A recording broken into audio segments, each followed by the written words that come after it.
നമസ്കാരം. ഭാരതീയ നാഗരിക സുരക്ഷാ സംഹിത അഥവാ BNSS ഈ അടുത്തിടെയായി നിയമലോകത്ത് ഏറ്റവും കൂടുതൽ ചർച്ച ചെയ്യപ്പെട്ട ഒരു സംഗതിയാണ്. BNSS, ഭാരതീയ ന്യായ സംഹിത BNS, അതുപോലെ തന്നെ ഭാരതീയ സാക്ഷ്യ സംഹിത BSS. ഇത്തരം നിയമങ്ങളെക്കുറിച്ച് നമ്മുടെ ഈ നിയമലോകം ഈ അടുത്തിടെയായി വളരെയേറെ ചർച്ച ചെയ്തിട്ടുള്ളതാണ്. അതിൽ BNSS അഥവാ ഭാരതീയ നാഗരിക സുരക്ഷാ സംഹിത, അതിലുള്ള ചില പ്രൊവിഷനുകളെ കുറിച്ചാണ് ഇന്ന് നമ്മൾ ചർച്ച ചെയ്യുന്നത്.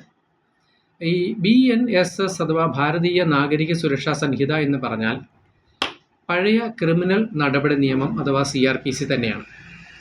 അതിൻ്റെ പുതിയ രൂപത്തിലുള്ള ഒരു അവതരണമാണ് ഭാരതീയ നാഗരിക സുരക്ഷാ സംഹിത. ഭാരതീയവൽക്കരിച്ചുകൊണ്ടുള്ള നിയമങ്ങൾ ഭാരതീയവൽക്കരിക്കുന്നതിന് വേണ്ടി നമ്മുടെ ഭാരത സർക്കാർ ആവിഷ്കരിച്ചിരിക്കുന്ന നടപടിക്രമങ്ങളുടെ ഭാഗമായി വന്നിട്ടുള്ള ഒരു മേജർ ചേഞ്ചാണ് ക്രിമിനൽ നടപടി നിയമത്തിൻ്റെ പേര് മാറ്റി അതിൽ ഭാരതീയമായ ഒരു രൂപരേഖ കൊണ്ടുവരുന്നതിന് ഭാഗമായിട്ട് ആവിഷ്കരിച്ചു കൊണ്ടുവന്നതാണ് ഭാരതീയ നാഗരിക സുരക്ഷാ സംഹിത അഥവാ BNSS. 1/7/2024 മുതലാണ് ഈ നിയമം നടപ്പിൽ വന്നത്. അന്ന് മുതൽ ക്രിമിനൽ കേസുകളെ സംബന്ധിച്ചുള്ള എല്ലാ കാര്യങ്ങളും പോലീസ് സ്റ്റേഷനിലായാലും കോടതികളിലായാലും ക്രിമിനൽ കേസുകൾ കൈകാര്യം ചെയ്യുന്ന എല്ലാ സ്ഥലങ്ങളിലും അതിനുപയോഗിക്കുന്ന പ്രൊസീജിയർ അഥവാ നടപടിക്രമം ഭാരതീയ നാഗരിക സുരക്ഷാ സംഹിത അഥവാ BNSS അനുസരിച്ചാണ്. ഇനി ഈ ഒരു ക്രിമിനൽ കേസിൻ്റെ ഉത്ഭവവും അതിൻ്റെ നടപടിക്രമങ്ങളും എങ്ങനെയാണ് എന്ന് നമുക്കൊന്ന് പരിശോധിക്കാം. കേസുകൾ പ്രധാനമായും രണ്ട് തരത്തിലാണ് ഉള്ളത്. സാധാരണ വ്യാപകമായി നമ്മളെല്ലാം കേട്ടിട്ടുള്ളതാണ് ക്രിമിനൽ കേസുകളും സിവിൽ കേസുകളും.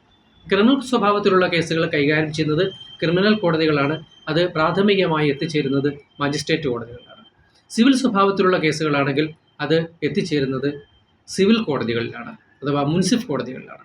അവിടെ കൈകാര്യം ചെയ്യുന്ന ഓഫീസർ, ക്രിമിനൽ കേസുകൾ കൈകാര്യം ചെയ്യുന്ന ഓഫീസറാണെങ്കിൽ അദ്ദേഹത്തെ നമ്മൾ മജിസ്ട്രേറ്റ് എന്നും, സിവിൽ കേസുകൾ കൈകാര്യം ചെയ്യുന്ന ഓഫീസറിനെ നമ്മൾ മുൻസിഫ് എന്നും ആണ് വിളിക്കുന്നത്. അപ്പോൾ സിവിൽ കേസുകൾ എത്തുന്നത് മുൻസിഫ് കോടതിയിലും ക്രിമിനൽ സ്വഭാവത്തിലുള്ള കേസുകൾ എത്തുന്നത് മജിസ്ട്രേറ്റ് കോടതിയിലും ആണ്.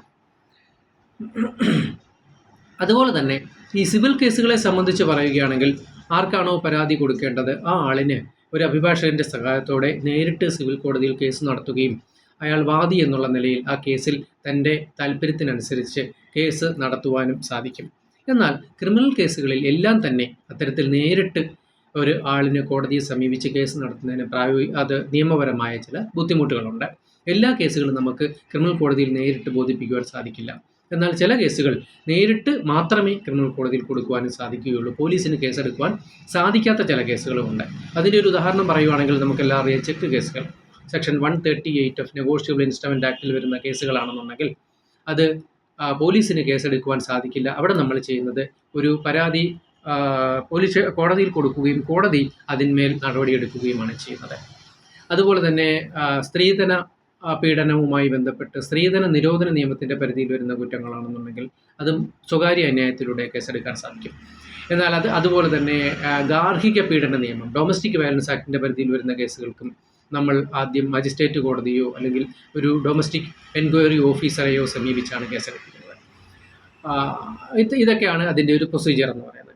ചില കേസുകൾ എന്നാൽ സിവിലായും ക്രിമിനലായും തന്നെ കൊടുക്കാം. ഞാൻ മുമ്പ് സൂചിപ്പിച്ച 138 സിവിൽ കേസുകൾ ക്രിമിനൽ കോടതിയിൽ നമുക്ക് 138ൻ്റെ പരിധിയിൽ നിർത്തി കേസ് കൊടുക്കാം. അതേ അവസരത്തിൽ തന്നെ നമുക്ക് പൈസ ആവശ്യപ്പെട്ടുകൊണ്ട് സിവിൽ കോടതിയിൽ വ്യവഹാരപ്പെടുകയും ചെയ്യാം.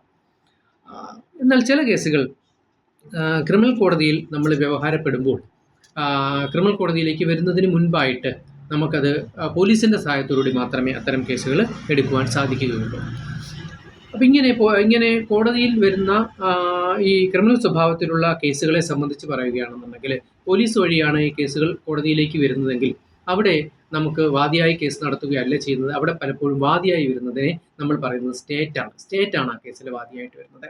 അവിടെ അപകടം സംഭവിച്ചയാൾ അല്ലെങ്കിൽ ഇഞ്ചുറി സംഭവിച്ചയാളിനെ നമ്മൾ സാക്ഷി എന്ന ഗണത്തിലാണ് പെടുത്തിയിരിക്കുന്നത്. അവിടെ കേസ് നടത്തേണ്ട ഉത്തരവാദിത്വം സ്റ്റേറ്റിനാണ്. സ്റ്റേറ്റ് അതിന് വേണ്ടിയിട്ട് പബ്ലിക് പ്രോസിക്യൂട്ടർമാരുടെ സഹായം എല്ലാ കോടതികളിലും നൽകിയിട്ടുണ്ട്. പബ്ലിക് പ്രോസിക്യൂട്ടർമാരാണ് അത്തരം ക്രിമിനൽ കേസുകൾ ഈ സാക്ഷികൾക്ക് വേണ്ടി അല്ലെങ്കിൽ ഇൻഷുർഡിന് വേണ്ടി കേസ് നടത്തുന്നതിൻ്റെ ഉത്തരവാദിത്വം പ്രോസിക്യൂട്ടർമാർക്കാണ്. ഇനി നമുക്കൊരു കേസിൻ്റെ ഉത്ഭവത്തെക്കുറിച്ച് നോക്കാം. ക്രിമിനൽ കേസുകൾ രണ്ട് തരത്തിലാണുള്ളത്. Warrant കേസുകളുമുണ്ട്, summons കേസുകളുമുണ്ട്. 2 വർഷം വരെ ശിക്ഷ കിട്ടാവുന്ന കുറ്റങ്ങളാണ് എങ്കിൽ സെക്ഷൻ 2(x) അനുസരിച്ച് സമൻസ് കേസിൻ്റെ ഗണത്തിലാണ് പെടുത്തിയിരിക്കുന്നത്.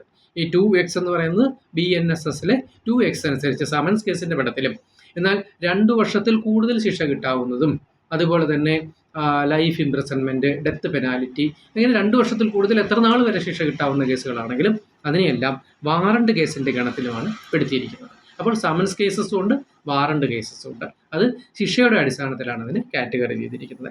ഇനി അതുപോലെ വരുന്ന 2 കാറ്റഗറിയാണ് cognizable cases and non cognizable cases. ഈ സെക്ഷൻ 2G അനുസരിച്ച് പോലീസിന് വാറണ്ട് ഇല്ലാതെ അറസ്റ്റ് ചെയ്യുവാൻ കഴിയുന്ന കുറ്റങ്ങളെയാണ് കോഗ്നിസിബിൾ കേസിൻ്റെ ഗണത്തിൽപ്പെടുത്തിയിരിക്കുന്നത്. ഇപ്പോൾ ഒരാൾ ഏർപ്പെട്ടിരിക്കുന്ന കുറ്റം ഭാരതീയ നാഗരിക സുരക്ഷാ സംഹിത അനുസരിച്ച് വാറണ്ട് കോഗ്നിസിബിൾ കേസിൻ്റെ ഗണത്തിലാണ് പെടുന്നതെങ്കിൽ ആ കുറ്റത്തിൽ ഉൾപ്പെട്ട പ്രതിയെ അറസ്റ്റ് ചെയ്യുന്നതിന് കോടതിയുടെ മുൻകൂറായിട്ടുള്ള അനുവാദം ആവശ്യമില്ല. പോലീസിന് നേരിട്ട്, അന്വേഷണ ഉദ്യോഗസ്ഥന് നേരിട്ട് ആ കുറ്റത്തിൽ ഉൾപ്പെട്ട പ്രതിയെ അറസ്റ്റ് ചെയ്യാൻ സാധിക്കും. അതിനെയാണ് കോഗ്നിസിബിൾ കേസുകളുടെ ഗണത്തിലേക്ക് പെടുത്തിയിരിക്കുന്നത്. എന്നാൽ നോൺ കോഗ്നിസിബിൾ കേസസ് ആണെന്നുണ്ടെങ്കിൽ വാറണ്ട് ഇല്ലാതെ അറസ്റ്റ് ചെയ്യുവാൻ പറ്റാത്ത കേസുകളെയാണ് നോൺ കോഗ്നിസിബിൾ കേസിൻ്റെ ഗണത്തിൽപ്പെടുത്തിയിരിക്കുന്നത്. അപ്പോൾ ഇത് കോഗ്നിസിബിൾ കേസുകളെ സംബന്ധിച്ചും നോൺ കോഗ്നിസിബിൾ കേസുകളെ സംബന്ധിച്ചും ഒരു വിശാലമായ ഒരു പട്ടിക ഫസ്റ്റ് ഷെഡ്യൂൾ എന്ന് പറയുന്ന ഒരു ഗണത്തിൽ BNSSൻ്റെ അവസാനം കൊടുത്തിട്ടുണ്ട്. അത് പരിശോധിച്ചാൽ നമുക്ക് വളരെ ഈസി ആയിട്ട് തന്നെ ഏതൊക്കെ കേസുകളാണ് കോഗ്നിസിബിൾ കേസസ്, ഏതൊക്കെ കേസുകളാണ് നോൺ കോഗ്നിസിബിൾ കേസസ് എന്ന് വ്യക്തമായിട്ട് മനസ്സിലാക്കാൻ സാധിക്കുന്നതാണ്. അതുപോലെ തന്നെ നോൺ കോഗ്നിസിബിൾ ഗണത്തിൽപ്പെടുന്ന ഒരു കുറ്റമാണ് ചെയ്തിട്ടുള്ളതെങ്കിൽ പോലീസ് കേസ് എടുക്കുന്നതിന് ആ ഒഫൻസിനെ സംബന്ധിച്ച് ഒരു ഡെയിലി ഡയറി റിപ്പോർട്ട് തയ്യാറാക്കുകയും ആ റിപ്പോർട്ട് 2 ആഴ്ചയ്ക്കകം മജിസ്ട്രേറ്റിന് ഫോർവേഡ് ചെയ്യുകയും തുടർന്ന് മജിസ്ട്രേറ്റിൻ്റെ ഉത്തരവോടുകൂടി മാത്രമേ നോൺ കോഗ്നിസിബിൾ കേസുകളിൽ അന്വേഷണം നടത്താൻ പാടുള്ളൂ എന്ന് സെക്ഷൻ 174 പറയുന്നു. അതുപോലെ തന്നെ സാധാരണയായി ഒരു ഒഫൻസ് നടന്നാൽ ആദ്യമായി നമ്മൾ പോലീസിനെയാണ് സമീപിക്കാറുള്ളത്. അത്തരത്തിൽ പോലീസിന് ഇൻഫർമേഷൻ കിട്ടിയാൽ അതിനെ സംബന്ധിച്ച് പോലീസ് ഒരു FIR തയ്യാറാക്കണം. അത് നമ്മൾ ധാരാളമായി കേട്ടിട്ടുള്ളതാണ്. FIR അഥവാ ഫസ്റ്റ് ഇൻഫർമേഷൻ റിപ്പോർട്ട്. എന്ത് ഒഫൻസിനെ സംബന്ധിച്ച് പോലീസിനൊരു റിപ്പോർട്ട് കിട്ടിയാലും പോലീസ് ആദ്യം എന്ത് ചെയ്യണം? ഒരു ഇൻഫർമേഷൻ കിട്ടിയാൽ പോലീസ് അതിനകത്ത് ഒരു FIR അഥവാ ഫസ്റ്റ് ഇൻഫർമേഷൻ റിപ്പോർട്ട് തയ്യാറാക്കണം. ഞാൻ മുമ്പ് സൂചിപ്പിച്ച നോൺ കോഗ്നിസിബിൾ കേസസ് ആണെങ്കിൽ ചെയ്യേണ്ടത് ഒരു ഡെയിലി ഡയറി റിപ്പോർട്ട് തയ്യാറാക്കി മജിസ്ട്രേറ്റിന് കൊടുത്തിട്ട് മജിസ്ട്രേറ്റിൻ്റെ കയ്യിൽ നിന്ന് ഉത്തരവ് വാങ്ങിച്ചതിന് ശേഷമാണ് ബാക്കി പ്രൊസീജിയർ നടത്തുന്നത്. അവിടെ ആ ഒരു ഉത്തരവ് മേടിക്കുന്ന ഒരു നടപടിക്രമത്തിന് ശേഷം പ്രൊസീജിയർ എങ്ങനെയാണോ കോഗ്നിസിബിൾ കേസ് പ്രൊസീഡ് ചെയ്യുന്നത് അതേ രീതിയിൽ തന്നെയായിരിക്കും പോലീസ് നോൺ കോഗ്നിസിബിൾ കേസും പ്രൊസീഡ് ചെയ്യുന്നത്. അതിനുശേഷം ആ FIR ഏത് ഇൻഫർമേഷനെ സംബന്ധിച്ചായാലും എടുക്കണമെന്നാണ് 173 പറയുന്നത്. കോഗ്നിസിബിൾ കേസിൻ്റെ. നോൺ കോഗ്നിസിബിൾ കേസ് ആണെങ്കിൽ ഞാൻ മുമ്പ് സൂചിപ്പിച്ച പ്രൊസീജിയർ ഫോളോ ചെയ്യണം. അതിനുശേഷം ഒരു FIR തയ്യാറാക്കുകയും ആ FIRൽ പരാതിക്കാരൻ്റെ മൊഴി രേഖപ്പെടുത്തുകയും ആ മൊഴിയിൽ പരാതിക്കാരനെ കൊണ്ട് ഒപ്പിടിപ്പിച്ചതിന് ശേഷം ആ FIRൻ്റെ കോപ്പി ഫ്രീ ആയിട്ട് തന്നെ ആ പരാതിക്കാരന് കൊടുക്കുകയും വേണം എന്നാണ് ഭാരതീയ നാഗരിക സുരക്ഷാ സംഹിതയിൽ പറയുന്നത്. അപ്പം ഈ 173 അനുസരിച്ച് ഒരു FIR എടുത്തു കഴിഞ്ഞതിന് ശേഷം പിന്നെ അതിൽ പറയുന്ന ഒരു പ്രത്യേകത എന്ന് പറയുന്നത് ഈ 3 വർഷം മുതൽ 7 വർഷം വരെ ശിക്ഷ കിട്ടാവുന്ന കുറ്റമാണ് ആരോപിക്കപ്പെടുന്നതെങ്കിൽ അതിനെ സംബന്ധിച്ച് സ്റ്റേഷൻ ഹൗസ് ഓഫീസർക്ക് DYSPയുടെ അനുവാദത്തോടുകൂടി ഒരു പ്രാഥമിക അന്വേഷണം നടത്തുകയും ആ പ്രാഥമിക അന്വേഷണത്തിന് ശേഷം തുടർ നടപടികളുമായി പ്രൊസീഡ് ചെയ്യുകയും ചെയ്യാം. അത് ആണ് അവിടെ ഉപയോഗിച്ചിരിക്കുന്ന വാക്ക്. അപ്പോൾ വേണമെങ്കിൽ ചെയ്യാം, വേണ്ടെങ്കിൽ ചെയ്യാതിരിക്കാം. ആ DYSPയുടെ അനുവാദത്തോടുകൂടി ഒരു റിപ്പോർട്ട്, ഒരു പ്രാഥമിക അന്വേഷണം നടത്തിയതിന് ശേഷം മാത്രം ആ FIRൽ നടത്തിയിരിക്കുന്ന ആ ഒഫൻസിൻ്റെ ഗ്രാവിറ്റി, അതിൻ്റെ മറ്റ് സംഗതികൾ വ്യാജപരാതിയാണോ എന്നൊക്കെ അവിടെ പരിശോധിക്കാൻ സാധിക്കും. ഒരു പ്രൈമ ഫൈസി കേസ് അവിടെ സാറ്റിസ്ഫൈ ചെയ്യണം. അതിനുവേണ്ടി ഒരു പ്രിലിമിനറി എൻക്വയറി നടത്തുവാനുള്ള അധികാരം ആ സ്റ്റേഷൻ ഹൗസ് ഓഫീസർക്കുണ്ട്. അതായത് 3 വർഷം മുതൽ 7 വർഷം വരെ ശിക്ഷ കിട്ടാവുന്ന കുറ്റമാണ് ആരോപിക്കപ്പെടുന്നതെങ്കിൽ, FIRൽ ആരോപിക്കപ്പെടുന്നതെങ്കിൽ. എന്നാൽ തൻ്റെ ഒരാളൊരു പരാതി കൊടുത്തു. ആ പരാതി പോലീസ് കേസ് എടുത്തില്ലെങ്കിൽ ആ വിവരം സൂപ്രണ്ട് ഓഫ് പോലീസിനെ ബൈ പോസ്റ്റ് ആ പരാതിക്കാരന് അറിയിക്കാവുന്നതാണ്.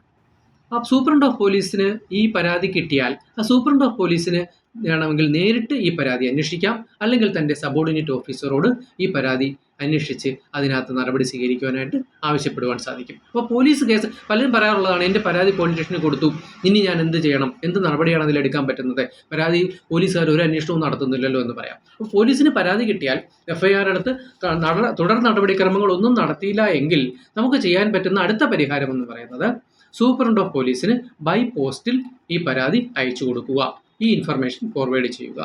അതിനുശേഷം സൂപ്രണ്ട് ഓഫ് പോലീസിന് വേണമെങ്കിൽ നേരിട്ട് ഈ പരാതി അന്വേഷിക്കാം, അതല്ലെങ്കിൽ അദ്ദേഹത്തിൻ്റെ സബോർഡിനേറ്റ് ഓഫീസർക്ക് നിർദ്ദേശം കൊടുത്തതിന് ശേഷം ഈ പരാതി അന്വേഷിക്കുവാനായിട്ട് നിർദ്ദേശം കൊടുത്ത് ആ കേസ് എടുപ്പിക്കാം.